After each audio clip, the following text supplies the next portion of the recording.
CM Pushkar Singh Dhami की अध्यक्षता में डेस्टिनेशनल वेडिंग को लेकर बैठक। सीएम ने वेडिंग प्लानर्स के साथ में वर्चुअल बैठक, कहा सुझावों पर किया जाएगा अमल। उत्तराखंड की 5 लोकसभा सीटों में से 3 लोकसभा सीटों पर कांग्रेस प्रत्याशी घोषित। कांग्रेस प्रदेश अध्यक्ष करण माहरा ने दी प्रतिक्रिया, कहा उम्मीद से प्रत्याशियों को मैदान में उतारा गया। ऋषिकेश में फैक्ट्री में चोरी करने का प्रयास, रंगे हाथ दबोचे गए 2 चोर। कंप्यूटर चोरी करने की कोशिश नाकाम।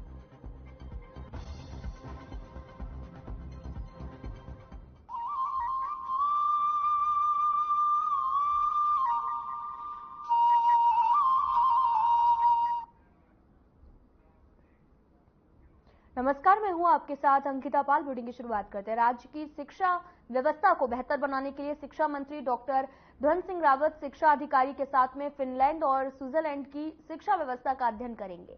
शिक्षा मंत्री दोनों देशों के 4 दिवसीय दौरे पर रवाना हो गए हैं। राज्य के अधिकारी और यहां पर यूरोपीय शिक्षा प्रणाली को समझेंगे। वहीं कांग्रेस प्रवक्ता शीशपाल सिंह बिष्ट ने कहा कि राज्य में शिक्षा के हालात बद से बदतर हैं। शिक्षा मंत्री के द्वारा सिर्फ विदेशी शिक्षा प्रणाली को लागू करने की बात कही जा रही है और वहीं एक तरफ मैदानी क्षेत्रों में जो स्कूल हैं वहां पर भी जर्जर पड़े हुए हैं।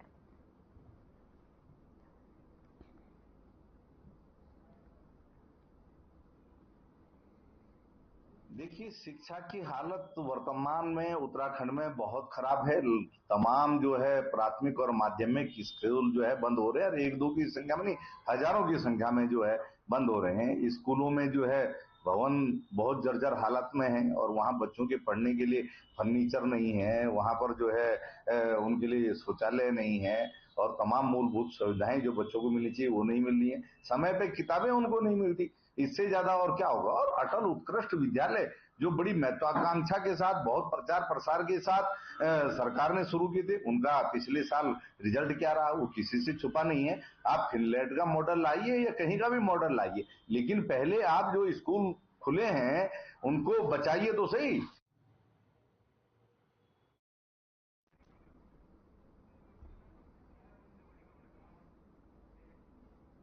देहरादून से बड़ी खबर इस वक्त की, जहां पर यूसीसी विधेयक को राष्ट्रपति की मंजूरी मिल गई है। आपको बता दें कि यूसीसी लागू करने वाला उत्तराखंड पहला राज्य है।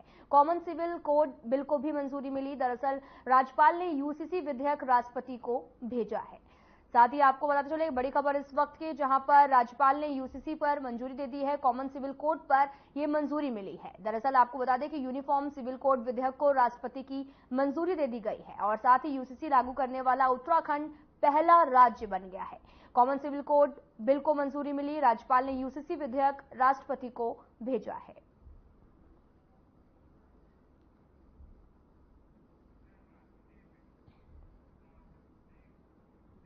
पौड़ी गढ़वाल से आपको बताते चले कि लोकसभा प्रत्याशी गणेश गोदियाल ने मीडिया से बात करते हुए कहा कि जैसे जैसे कांग्रेस के द्वारा 3 टिकट जारी होने की बात का पता चला है, कार्यकर्ताओं में काफी उत्साह देखने को मिला है।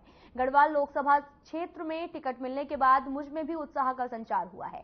आगे उन्होंने कहा कि पौड़ी के तमाम विधानसभा क्षेत्र से कार्यकर्ताओं का संदेश आया कि उन्हें टिकट मिलने के बाद सभी कार्यकर्ताओं में जीत के जुनून का संचार हुआ है।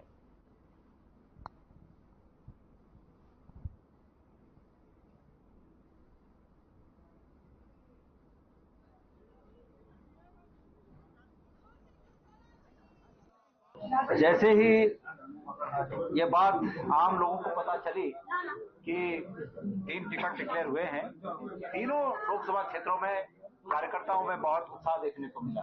मैं स्वयं इस बात से बहुत उत्साह का संचार मुझ में हुआ है कि कल जैसे ही गढ़वाल लोकसभा क्षेत्र से मेरा नाम आया, तमाम चाहे बद्रीनाथ क्षेत्र हो, वहां से लेकर रामनगर तक और कोटद्वार से लेकर यहाँ नरेंद्र नगर और देवप्रयाग और तमाम पौड़ी के जितने भी विधानसभा क्षेत्र हैं, कोई ऐसा विधानसभा क्षेत्र नहीं है जहां से कार्यकर्ताओं का इस रूप में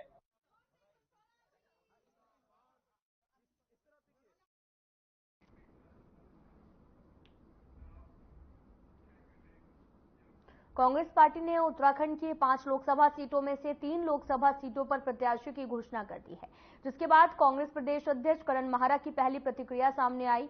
आपको बताते चले कि करण माहरा ने कहा कि जिन प्रत्याशियों को हमने मैदान में उतारा है उनको किसी उम्मीद से जो है वो उतारा गया है और हमें इस बात की खुशी है कि कांग्रेस पार्टी ने स्वच्छ छवि के प्रत्याशियों को चुनावी मैदान में उतारा है।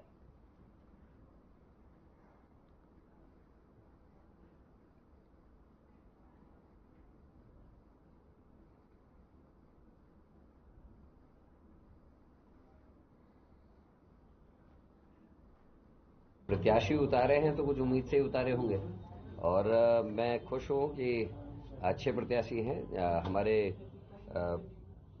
टिहरी से भी जो जोत सिंह जी हैं उनकी काफ़ी स्वच्छ छवि है और सबके साथ उनका मेलजोल अच्छा है और लोगों में खासा उत्साह उनको लेकर है क्योंकि नॉन कंट्रोवर्शियल आदमी है। आज तक उनके ऊपर कोई दाग नहीं है किसी भी तरीके का, तो एक अच्छे प्रत्याशी के तौर पे है। गणेश गोदियाल जी हमारे पूर्व अध्यक्ष हैं, काफ़ी मजबूत दावेदार हैं और पार्टी की सर्वे में भी उनका काफ़ी अच्छा रिजल्ट्स वहाँ से आए हैं और मुझे खुशी है कि एक मजबूत व्यक्ति को ये जिम्मेदारी दी गई है और जैसा हम चाह रहे थे कि बड़े चेहरे भी चुनाव लड़ें।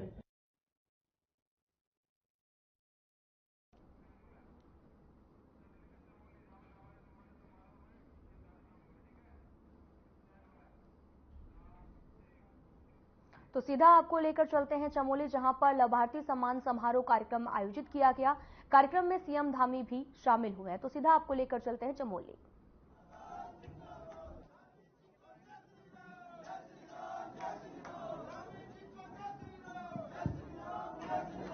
भारत माता की, भारत माता की, गोपीनाथ भगवान की, गोपीनाथ भगवान की, रुद्रनाथ भगवान की, रुद्रनाथ भगवान की, बद्री विशाल भगवान की, बद्री विशाल भगवान की।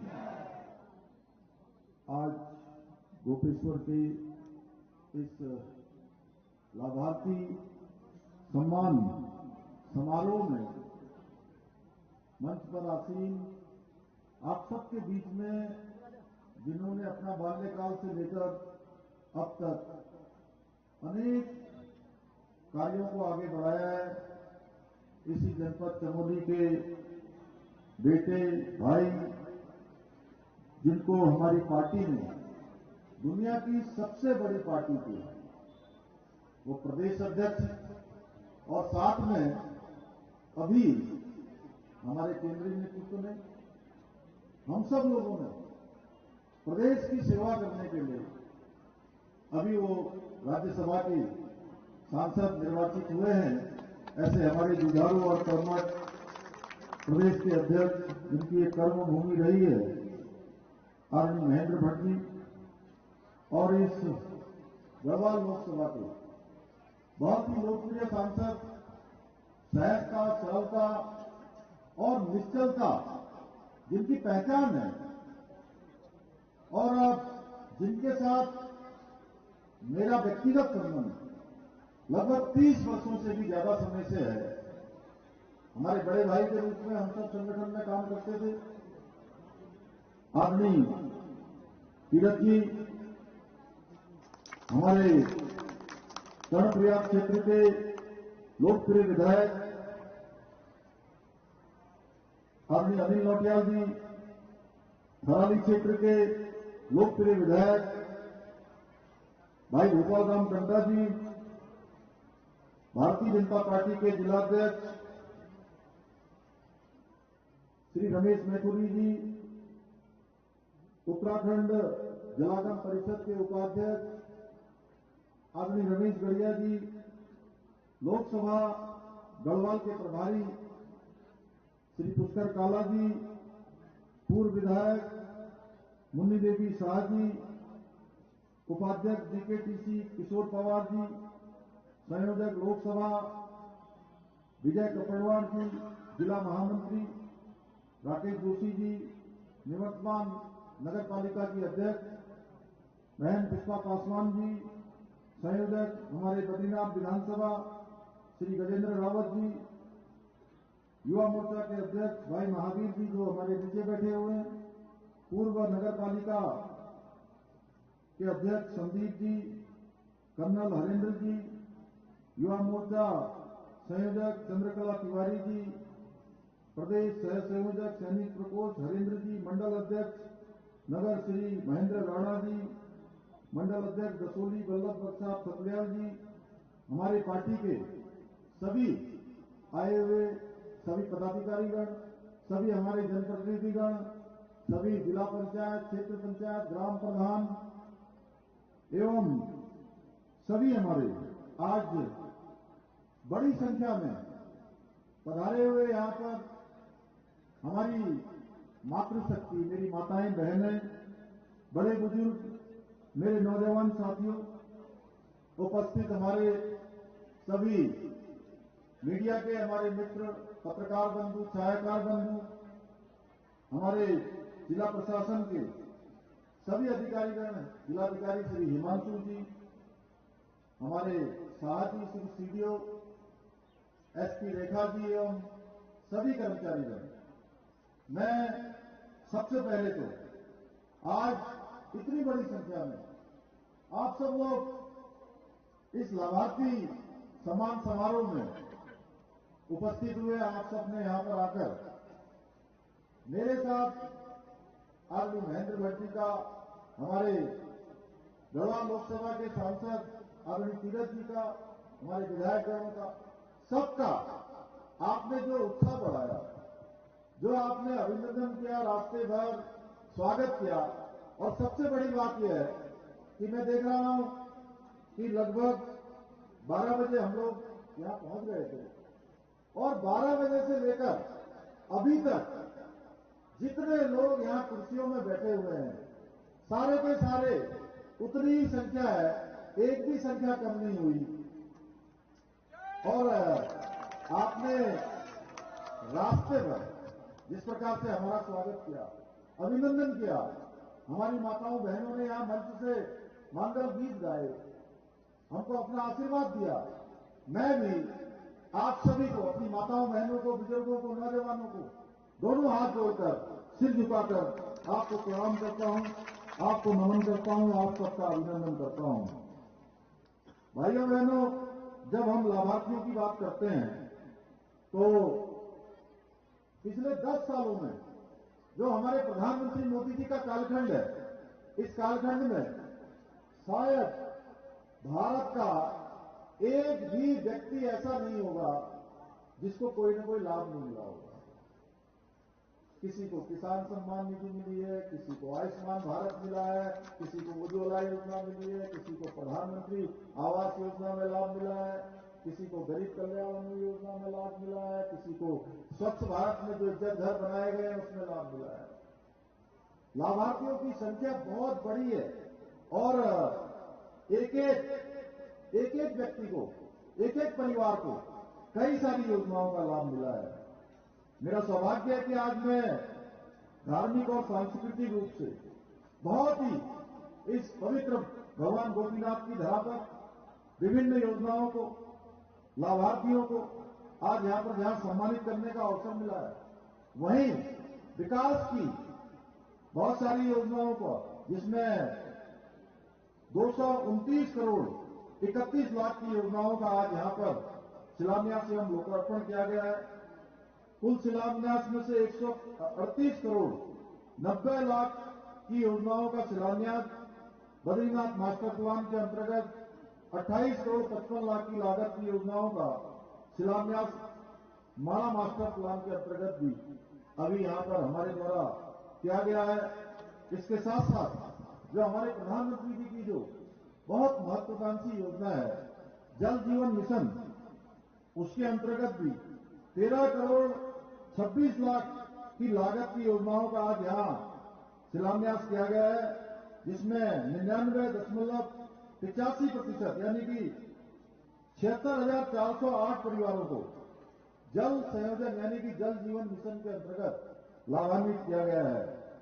भाइयों बहनों, आज आप सबका इतनी बड़ी संख्या में यहां पर पधारना, ये जल सैलाब हमारे लिए किसी प्रेरणा से कम नहीं है, क्योंकि जब मैं आप लोगों के चेहरे पर अपनी माताओं बहनों के चेहरे पर, और अभी हमारी बहन की जब यहां पर रामेश्वरी देवी जी जिस प्रकार से आज बता रही थी, जिस प्रकार की सरकार की योजनाओं की चर्चा कर रही थी, ऐसा लग रहा था कि जैसे वो तो उन्होंने केवल लाभार्थी नहीं है, बल्कि वो तो इसका प्रशिक्षण दे रही हो, दूसरे लोगों को भी सिखा रही हो। इस प्रकार से फटाफट बोल रही थी, एक के बाद एक, इस प्रकार से उनको लाभ मिला है। आपके चेहरों पर ये मुस्कुराहट, और जब मैं खुशी देखता हूं तो सचमुच मुझे लगता है कि जो हम लोग हमारे प्रधानमंत्री मोदी जी के नेतृत्व में उत्तराखंड को हिंदुस्तान का श्रेष्ठ राज्य बनाने के लिए काम कर रहे हैं, उत्तराखंड को आदर्श राज्य बनाने के लिए काम कर रहे हैं, वो मेहनत हमारी सफलता की ओर बढ़ रही है। हम सफल हो रहे हैं। आपका ये उत्साह और उमंग और आपका ये उपस्थिति निश्चित रूप से मुझे और अधिक काम करने की प्रेरणा देती है। भाइयों बहनों, आज प्रधानमंत्री मोदी जी के नेतृत्व में समाज के अंतिम छोर में खड़े हुए व्यक्ति को आगे लाने के लिए जिस प्रकार से काम हो रहा है, वो किसी से छुपा हुआ नहीं है। पूरी दुनिया जानती है कि आज भारत का मान सम्मान, स्वाभिमान और वैश्विक पहचान पूरी दुनिया के अंदर बढ़ रही है। मैं पिछले दिनों लंदन गया था, मैंने वहां देखा, मैं दुबई गया था, वहां देखा किस प्रकार से आज लोग हमारे देश की चर्चा करते हैं, किस प्रकार से आज भारत को सम्मान की दृष्टि से देखा जाता है, किस प्रकार भारत के प्रति एक विश्वास पैदा हुआ है, एक श्रद्धा का भाव पैदा हुआ है। ये हमारे प्रधानमंत्री मोदी जी के 10 सालों के कालखंड का प्रतिफल है कि उन्होंने हर क्षेत्र में काम किया है। एक समय वह भी था, हमको याद करना चाहिए। अभी तीरथ जी बोल रहे थे, अभी महेंद्र भट्ट जी बोल रहे थे, उन्होंने बहुत सारी बातें बताई कि एक समय था जब भारत की पहचान एक दब्बू और पिछलग्गू भारत के रूप में हो गई थी। विश्व के मंचों पर भारत अपने हितों की बात भी नहीं कर पाता था। अन्य बातें छोड़िए, जो भारत के हित की बात होती थी, भारत के पक्ष में होना चाहिए था, उनकी बात भी नहीं कर पाता था। हमारी पहचान बन गई थी कि दब्बू भारत, पिछलग्गू भारत। उस पहचान से उबारने का काम विश्व के अंदर आज कोई घटना होती है, कोई विश्व के अंदर संकट आता है, कोई चुनौती आती है, तो आज पूरा विश्व, पूरा संसार ये देखता है कि भारत की सरकार का रुख क्या होने वाला है, भारत देश क्या कहने वाला है, इसमें भारत के विचार क्या होने वाले हैं। इस प्रकार से भारत का मान सम्मान बढ़ा है, भारत की प्रतिष्ठा बढ़ी है। भाइयों बहनों, ये स्थापित करने का काम हमारे प्रधानमंत्री जी ने किया है। हमारी सरकार भी आज योजनाओं को जन जन पहुंचाने के लिए, जन जन तक पहुंचाने के लिए दिन रात हम काम कर रहे हैं। उसी का परिणाम है कि आज प्रदेश के लगभग 20 स्थानों पर, अनेक स्थानों पर आदरणीय तीरथ जी आप ही के यहां पर हम लोग पिछले दिनों आए थे, उसमें भी इतनी बड़ी संख्या में हमारी माताएं बहनें इकट्ठी हुई। अभी हम कोटद्वार में थे, हम कल बागपुर में थे, इससे पहले हम बड़कोट में थे, पौड़ी में थे, हम रुद्रप्रयाग में थे, अल्मोड़ा, बागेश्वर, पिथौरागढ़, चंपावत, नैनीताल, हर एक जिले में, उत्तरकाशी में, हरिद्वार में, देहरादून में, जहां भी हम गए, हजारों हजार की संख्या में आकर हमारी माताओं बहनों ने, नौजवानों ने, बड़े बुजुर्गों ने हमको आशीर्वाद दिया। ये इसका एक तरह से प्रत्यक्ष को प्रमाण की कोई आवश्यकता नहीं होती है। मैं देख रहा हूं हमारी माताएं बहनें हमारे काम को किस तरह से आगे बढ़ा रही हैं, किस तरह से हमारे प्रधानमंत्री जी का जो विजन है कि भारत देश का रहने वाला गरीब, समाज के अंतिम छोर में रहने वाला, जिसको सुविधाएं नहीं मिल रही है, जिसको शासन की सहायता नहीं मिल रही है, सरकार की सहायता नहीं मिल रही है, उसको योजनाएं मिलने का काम प्रारंभ हो गया है। योजनाएं उस तक पहुंच रही हैं। भाइयों बहनों, आज भारत हर क्षेत्र में आगे बढ़ रहा है। अगर पिछले 10 सालों की हम बात करेंगे तो स्वास्थ्य से लेकर शिक्षा, निःशुल्क खाद्यान्न से लेकर बिना किसी शुल्क के इलाज की व्यवस्था हो, किसानों के विकास से लेकर गरीबों के आवास हो, या सेना के आधुनिकीकरण से लेकर सीमाओं की सुरक्षा हो, प्रत्येक नागरिक को वैक्सीन पहुंचाने से लेकर हथियार और मोबाइल उत्पादन के क्षेत्र में आज अभूतपूर्व तरीके से देश के अंदर काम हो रहा है।